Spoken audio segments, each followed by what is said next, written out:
Imagine resorting to murdering your spouse after only 8 days of marriage. Today, we're going to be talking about the murder of Cody Johnson. To give a little bit of backstory into his life, he was born on April 8th, 1998, was very outdoorsy, loved cars, got a career in making custom commercial cars, and his boss was his best friend. He had an awesome relationship with his family, with his friends, an amazing job that he loved, but all he really wanted was a wife to go along with it. Well, in Halloween of 2011, he met Jordan Graham. She was a huge Christian, very active in the church, but she was also very shy and reserved. But this attracted Cody to her. They were like yin and yang, perfect opposites. And Cody knew he was going to marry her after just a few weeks of knowing Jordan. He fell so hard, but a lot of their friends and family was noticing that Jordan wasn't falling quite as hard. And it's very important that I state that because of Jordan's religious views, celibacy was huge for her. So Jordan and Cody decided to buy a house and get married. It was very noticeable that Jordan was more excited about the wedding, though, than the marriage. And when it was time for the wedding, this is when things took a turn for the worse. Well, the day of the wedding hit, and they had a custom song made for their wedding.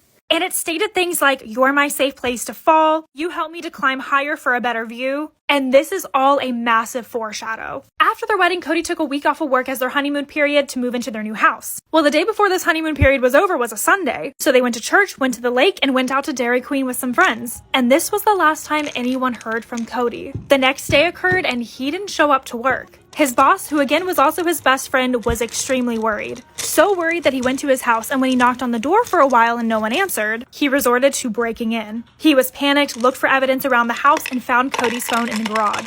But there was no sign of Jordan. Absolutely panicked, he called the police. Because of how worried his boss was, the police took this very seriously. They were also wondering why his wife didn't make this report.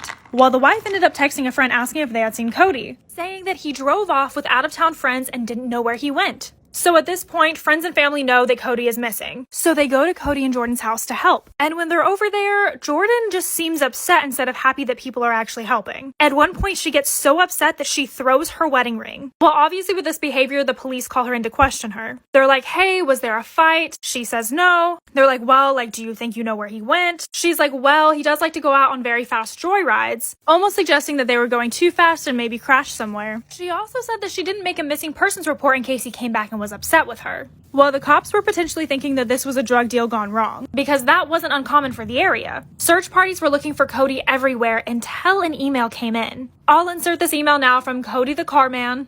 And Jordan originally showed this email to her friend, and it was her friend who encouraged her to take this email to the cops instead of her just doing it herself. It stated that his body was in Glacier National Park, but when she took this to the police, she showed no emotion, but they still decided to search there. So whenever Jordan brought this email to them, she claimed that he did work with the Cody, and when they found this Cody and interviewed him, he said that he hadn't worked with him in a long time. He also was extremely cooperative, and they couldn't find any evidence against him. They also could not tie that email to him. So they take their search to Glacier National Park. Jordan brings her friend Hannah, and they walk around with a search party looking at different areas. But again, Jordan's very unemotional and not even helping. Her friend was just trying to be as supportive as possible. Well, they couldn't find him, so they went home, called it a day, and came back the next day. And Jordan brought her little brother with her. And as they're driving through, Hannah is suggesting places that the search party should go to. But Jordan ends up having another idea. She takes them on a very long road to the top where a parking lot is, and states that her and Cody went here a lot. This area was beautiful and scenic, but dangerous, and the rocks for the hikers were not approved. But everyone watched as Jordan jumped over the railing and onto the rocks, went to a specific edge of a small cliff, throws a rock over the edge and states, "I think he's down there."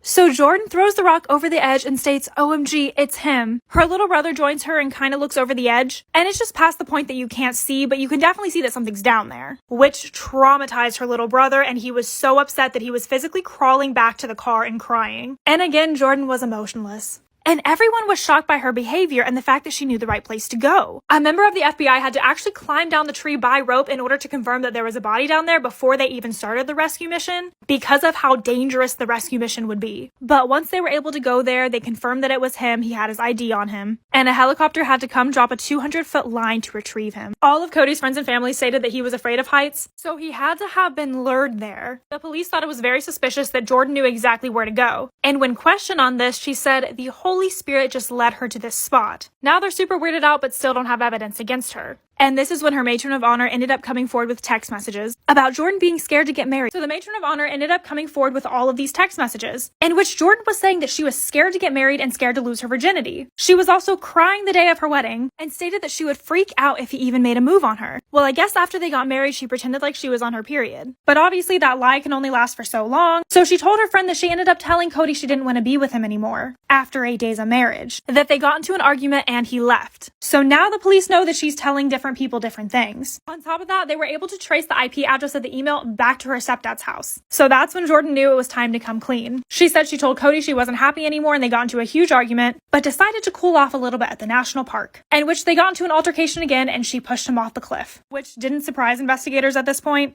Jordan then went to his funeral and was on her phone the entire time, and finally was arrested for first and second degree murder, but was only convicted for second degree and sentenced to 30 years. In which she didn't testify or apologize. Because of her Christian background, she made it seem like it was worse to just divorce. The weirdest thing that ever happened to my family is my sister finding out she was dating our long-lost brother. You're probably asking, how did this happen? So when my sister was about 1, my mom was pregnant with another baby. She ended up birthing my brother, but me being 1 year old really didn't understand. Like, you really can't comprehend that you have a brother at that age. And fairly soon after this, my parents ended up getting a divorce. So my dad was originally from Germany and he decided to move back. Well, because you can't really do weekend visitations in Germany, my parents made the executive decision to split up the kids. My mom kept us and my dad got my brother. And we honestly didn't care. We didn't really know what was going on at that age. And after that, we didn't have any more contact. So fast forward 20 years later, my mom and my sister aren't really talking because of a whole separate situation. And she was going to our town's community college and met a boy. We can call him John. Well, John asked her out on a date and they ended up dating for 5 more years. Over the years, she learned stuff like his dad was from Germany, his dad passed away, and he didn't really have any contact with his mom. So over the course of dating John for about 5 years, she picked up a lot of information about his life. Essentially, he said that he came back to his birth home to go to community college here after his dad passed away. In Germany. His dad never said anything about his mom, so he never knew name or any info. While this seemed kind of similar to our brother's story, she just wasn't thinking about it. It happened when she was so young that it just didn't really cross her mind. And my mom and her were not on speaking terms, so it's not like my mom could just recognize him. Anyways, since they were dating for so long, he ended up proposing to her. She was so excited and ended up bringing him over to our grandma's to spread the news. When they walked in, my grandma made the weirdest face. She asked what his name was and then broke down into tears when he said John. She was like, "Oh my God, that is your long-lost brother." And the only reason she knew it is because my dad had contact with her before he passed away. They were obviously very disgusted because they were engaged and had done the nasty.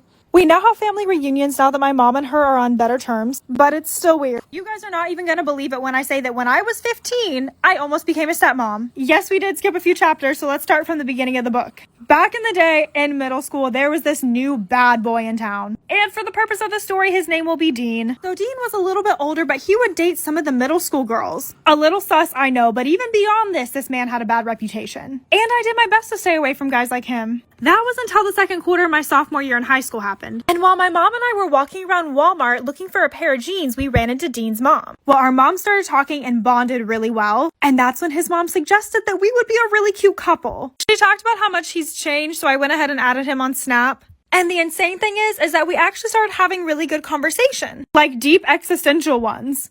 But one night I was bored and started to creep on his Instagram account. And I came across a gender reveal photo. This man had a whole son on the way. And I accidentally liked the photo, and that's when I got a text from Dean saying, "Go ahead, ask me." So when he asked me about liking the gender reveal photo, I just decided to go ahead and play it dumb and be like, "What?" And then he tried to act like that text was meant for someone else. And then I go, "Are you sure you didn't want to ask me about your kid?" He was literally so embarrassed and thought that I would think of him differently. But he told me that him and that girl broke up, so I honestly didn't care. I was just like, so I could potentially be his stepmom. And he was like, "Yeah, I would actually love that." So we continue to snap and talk as normal and start to date. I caught feelings for Dean so hard. But one night when we were snapping, I got really excited and opened it up. And it was some girl. It said, "Who the F are you and why are you snapping my man?" I was like, "Me and Dean have been talking." And she was like, "I'm his baby mama and girlfriend." So I literally told her everything that this man had said to me and that he was in love with me. But then I blocked him on everything because I didn't want to break up their family. Ladies, if a baby mama is involved, always do that little extra bit of stalking to make sure they're really not together. Follow my Insta.